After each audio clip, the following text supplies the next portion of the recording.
एक बार की बात है, एक बहुत बड़ा नेता एक साधु के छोटे से आश्रम में गया, क्योंकि उसने बहुत सुना था उस साधु के बारे में और उसके मन में आया कि मैं एक बार जाकर के देखता हूं कि लोग इतनी तारीफ क्यों करते हैं उसकी। तो जब वो उस आश्रम में गया तो वहां पर एक छोटा सा कमरा था जहां पर एक कालीन बिछा हुआ था। वहां पर कुछ लोग बैठे हुए थे नीचे और साधु जी सामने बैठे हुए थे।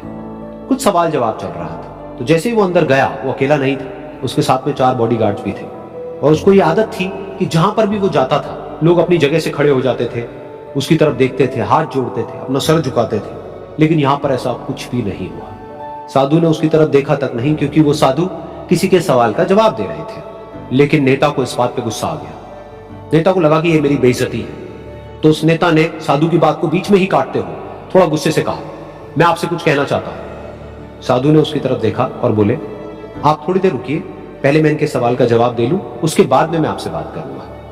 तब तक अगर आप चाहें तो आप बैठ सकते हैं। बस साधु का इतना कहने की देर थी।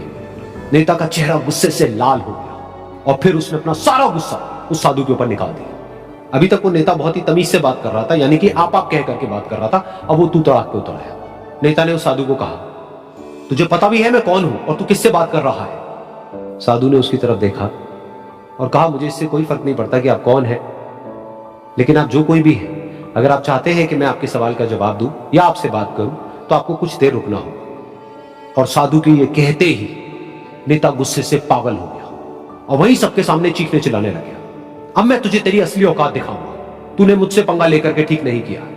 तुझे पता भी है मैं तेरे बारे में क्या सोचता हूं। साधु ने फिर से उसकी तरफ देखा और बड़े ही प्रेम से कहा कि मुझे इससे कोई फर्क नहीं पड़ता है कि आप मेरे बारे में क्या सोचते हैं। आप जो चाहे वो मेरे बारे में सोच सकते हैं। फिर उस नेता ने बोला कि तू चाहे सुनना चाहता है या नहीं, लेकिन मैं तुझे बताऊंगा यही सबके सामने कि मैं तेरे बारे में क्या सोचता हूं। तू एक बहुत ही घटिया इंसान है। तू कोई साधु नहीं है, तू एक ढोंगी है, पाखंडी है, और यहां पर जितने भी लोग बैठे हैं उन सबको बेवकूफ बना रहा है। तेरा बस एक ही मकसद है कि इन लोगों की जेब में जितना भी पैसा है वो सब तेरे पास में आ जाए। तू अपने फायदे के लिए इन लोगों का इस्तेमाल कर रहा है और अब मैं तुझे नहीं छोड़ने वाला। तेरा पर्दाफाश करके रहूंगा पूरी दुनिया के सामने। लेकिन उसके इतना बोलने के बाद भी उस साधु के चेहरे पर हल्की सी मुस्कान बनी ही रही। ये देखकर वो और तिल मिला गया और उसने कहा, अब बहुत हुआ, अब मैं यहां 1 मिनट भी नहीं रुकने वाला। लेकिन अभी भी तेरे पास में मौका है। अगर मुझसे माफी मांगनी है या मुझसे कुछ कहना है तो कह सकता है। इतना सब होने के बाद भी साधु बिल्कुल शांत था और उनके चेहरे पर एक मुस्कान थी। उन्होंने अपनी आंखें बंद कर दी। फिर साधु ने अपनी आंखें खोली, हाथ जोड़े और कहा कि मुझे आपसे कोई गिला शिकवा नहीं है। मेरे मन में आपके लिए कोई भी गलत ख्याल नहीं है। जो भी आपने मेरे बारे में कहा वो आपकी अपनी सोच थी। तो मुझे आप में कोई भी बुराई नजर नहीं आती है। मुझे आप एक बहुत ही भले इंसान लगते हैं।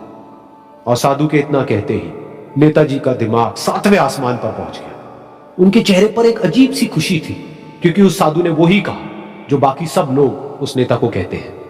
और वो खुशी खुशी उस आश्रम से अपने घर की तरफ चला गया और जा करके अपने पिताजी के साथ में बैठ गया। उसके पिताजी की आंखें बंद थी और वो ध्यान में थे। पूरी जिंदगी उन्होंने सिर्फ लोगों की सेवा करी और बदले में कुछ भी एक्सपेक्ट नहीं किया। तो थोड़ी देर बाद जब उन्होंने अपनी आंखें खोली और देखा अपने बेटे को अपने साथ बैठे हुए, तो उनके बेटे के चेहरे पर आज एक अजीब सी खुशी थी जो आज से पहले उन्होंने कभी नहीं देखी थी। फिर उसने एक एक करके सब कुछ बताया कि आज क्या हुआ, किस तरह से वो आश्रम गया, वहां पर क्या हुआ, उसने क्या कहा, उन्होंने क्या कहा। तो जब इसके पिताजी ने पूरी बात सुनी तो थोड़ा सा मुस्कुराए और अपने बेटे को देख करके बोले कि उन्होंने तुम्हारी तारीफ नहीं करी है, क्योंकि उन्होंने वो नहीं कहा कि जो तुम हो, उन्होंने वो कहा कि जो वो खुद है। और तुमने जो भी कुछ उनको कहा वो नहीं कहा कि जो वो है, बल्कि तुमने वो कहा जो तुम खुद। यही बात वेदों में भी कही गई है, यथा दृष्टि तथा सृष्टि। ये दुनिया तुम्हें वैसी नहीं दिखती है जैसी कि ये दुनिया है। ये दुनिया तुम्हें वैसी दिखती है जैसे तुम खुद हो। जिसकी नजर जैसी है उसके लिए ये दुनिया वैसी ही है।